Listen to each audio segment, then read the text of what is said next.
प्राचीन भारत के एक गांव में गौतम बुद्ध अपने शिष्यों के साथ ठहरे हुए थे।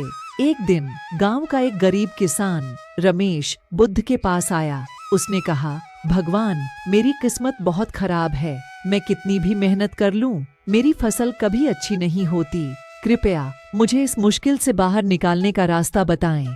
बुद्ध ने मुस्कुराकर कहा, रमेश, तुम इस गांव में जाकर कुछ दिनों तक लोगों की सेवा करो और फिर मेरे पास लौट आओ।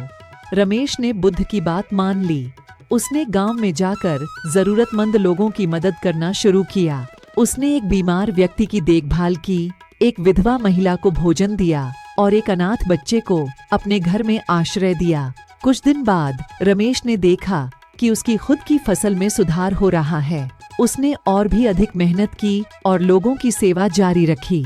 धीरे धीरे उसकी किस्मत बदलने लगी और उसकी फसलें अच्छी होने लगीं। उसने महसूस किया कि उसकी मेहनत और सेवा का फल मिल रहा है। कुछ समय बाद रमेश बुद्ध के पास लौट आया। उसने कहा, भगवान, आपकी कृपा से मेरी फसल अब बहुत अच्छी हो रही है।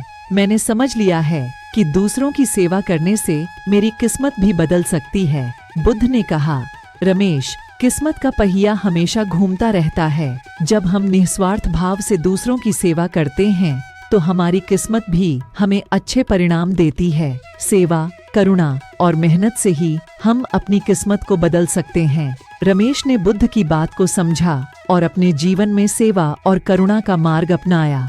अब वह न केवल एक सफल किसान था, बल्कि एक संतुष्ट और खुश व्यक्ति भी था। इस कहानी का संदेश है कि किस्मत का पहिया सेवा, करुणा और मेहनत से घूमता है। जब हम निस्वार्थ भाव से दूसरों की मदद करते हैं तो हमारी खुद की किस्मत भी बदलने लगती है। बुद्ध की यह शिक्षा हमें बताती है कि दूसरों की सेवा में ही सच्ची खुशी और संतोष है।